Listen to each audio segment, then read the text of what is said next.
शुभ शगुन 23 अगस्त सोमवार से शनिवार शाम 6:30 बजे सिर्फ दंगल टीवी पर।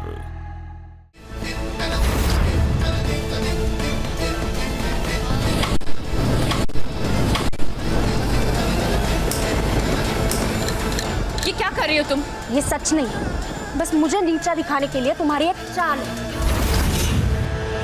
आप सब लोगों को अभी वही दिख रहा है जो शगुन आपको दिखाने की कोशिश कर रही है।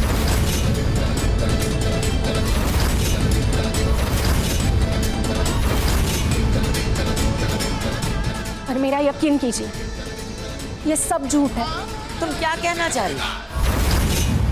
कि ये जो दिखाई दे रहा है तुम्हें, ये तुम्हारा भूत है जिसने लाली लिपस्टिक लगाया और शुभ के कमरे में चला गया, यही कहना चाह रही हो तुम? ये सच है कि मैं शुभ के कमरे में गई थी, लेकिन शुभ ने खुद मुझे वहां बुलाया था। बस करो काजल, सारे सबूत तुम्हारे खिलाफ हैं। कितना झूठ बोलोगी? क्या हुआ शुभ? तुमने तो होटल में कहा था मैं सब संभाल लूंगा। अब सबके सामने तुम्हारी चोरी पकड़ी गई, इसलिए तुम्हें मेरी बातें झूठी लगने लगी। आप लोगों को आपका लड़का कभी दोषी नहीं लगेगा, क्योंकि गलती मेरी है। मैंने ही पहले सच नहीं बताया। मैं अच्छे से जानती हूँ, देर से बोला गया सच झूठ के बराबर ही होता है। अगर मैं झूठ बोल रही हूँ और शुभ ने अगर मेरे साथ जबरदस्ती नहीं की है, तो इसके हाथ में मेरे नाम की मेहंदी क्या कर रही है? जवाब दो शुभ। करवा चौथ के दिन तुमने मेरे नाम की मेहंदी अपने हाथ पे क्यों लगाई है?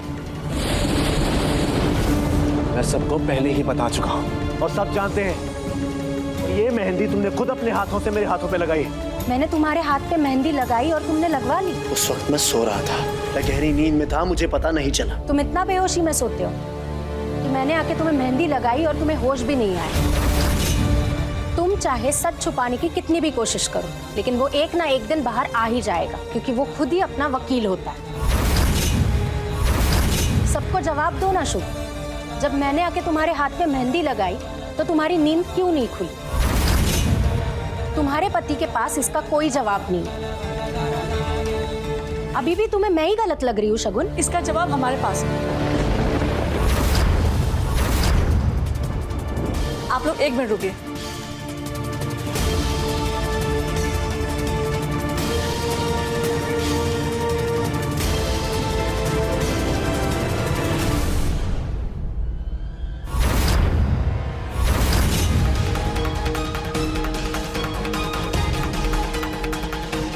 ये मेडिसिन देके कुछ याद आया?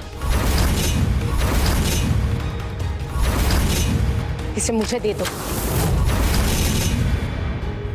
भैया, इन्होंने ये दवाई देकर पहले आपको बेहोश किया और उसके बाद इन्होंने आपके हाथों में मेहंदी लगाई।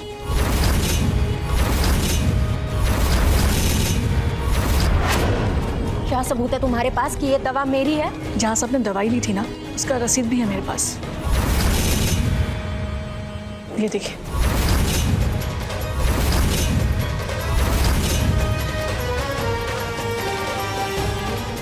चाचा जी, इन्होंने भाई को ऐसी मेडिसिन दी जिससे कि भाई अपने खुद पर से काबू खो सके।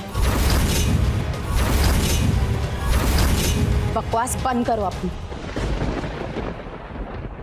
यह सब आपने इसलिए किया ना, ताकि आप भैया को अपने फरेब के जरिए हासिल कर सको। और रबिश, तुम्हारे कहने से सच झूठ में नहीं बदलने वाला, समझे तुम? लेकिन आपके बोलने से जरूर होगा। देखिए चाची जी, अभी भी आपके पास मौका है।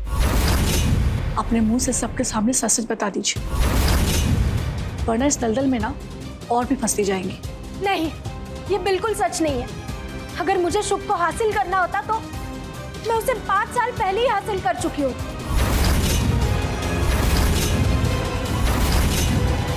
मैं जब कॉलेज में थी तब मैं शुभ के बच्चे की मां बनने वाली थी।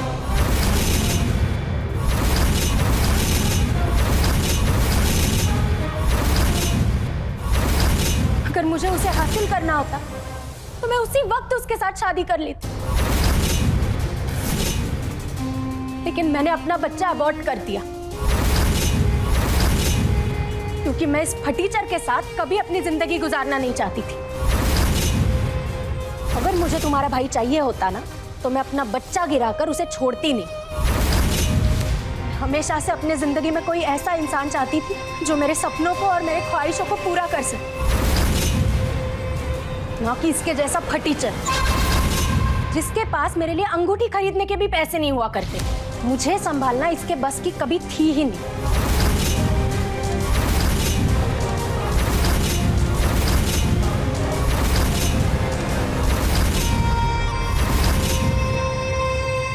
पास्ट के जैसे आज भी मुझे इसकी कोई जरूरत नहीं, क्योंकि मेरे सामने इसकी ना कोई औकात थी और ना कभी होगी। तो फिर तुमने ये सब क्यों किया? क्या मिला तुम्हें ये सब करके? मैं बस इसको अपनी आंखों के सामने तड़पते हुए देखना चाहती थी।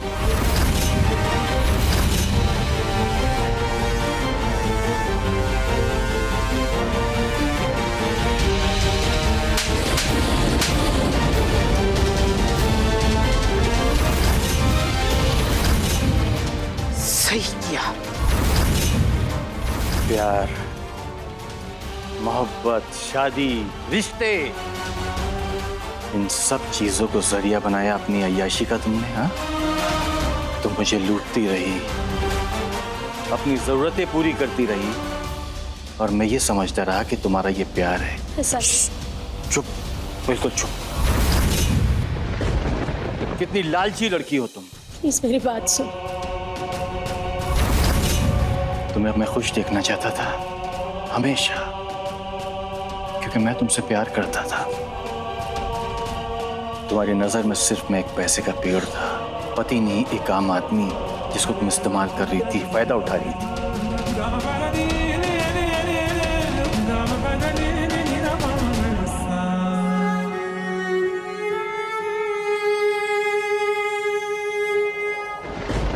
शुभ बेटा, मैं माफी चाहता हूँ, माफ कर दो मुझे। इस औरत की वजह से मैंने तुम पर शक किया। मेरे कहने का वो मतलब नहीं था, आप मुझे गलत समझ रहे हैं। सोचने समझने का वक्त नहीं है मेरे पास। मैं सोच भी नहीं सकता था इतनी गिरी हुई, इतनी घिनौनी लड़की को मैं कभी पहचान नहीं पाऊंगा। चली जाओ मेरी जिंदगी से दूर, चली जाओ। मेरी जिंदगी में तुम्हारी कोई अहमियत अब नहीं है, दूर चली जाओ। आप मुझे गलत समझ रहे हैं, प्लीज मेरी बात तो सुनिए। मुझे कोई बात नहीं सुननी है। अब मुझे समझ में आया कि तुम शुभ के साथ में अकेले क्यों जाना चाहती थी। इसलिए सबसे पहले तुमने गलत दवाइयां देके मुझे बीमार कर दिया ताकि मैं ना जा पाऊं। ऐसी कोई उसके बाद में शुभ के साथ तुम वहां पर गई और अपने हुस्न के जाल में उसको फांस के उससे बदला लेना चाहती थी तुम, हाँ? ताकि उसकी फैमिली खराब हो और तुम्हारा बदला पूरा आ जाए। कितनी गिरी हुई औरत हो तुम, कितनी लालची औरत हो तुम। अब जा रहा हूं तुम्हारी जिंदगी से बहुत दूर। प्लीज ऐसा मत कीजिए, मैं आपसे बहुत प्यार करती हूँ, प्लीज। तुम अब यहाँ पर अकेले सड़ोगी, सड़ सड़ के अपनी जिंदगी बिताओगी। हट जाओ मेरे सामने से, हट जाओ।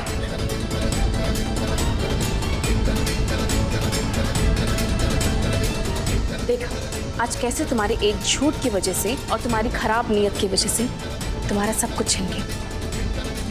तुम्हारी जिंदगी बर्बाद हो गई तुम्हारे सामने। तुम्हें तो मैं बिल्कुल नहीं छोड़ूंगी, और तुम्हें भी।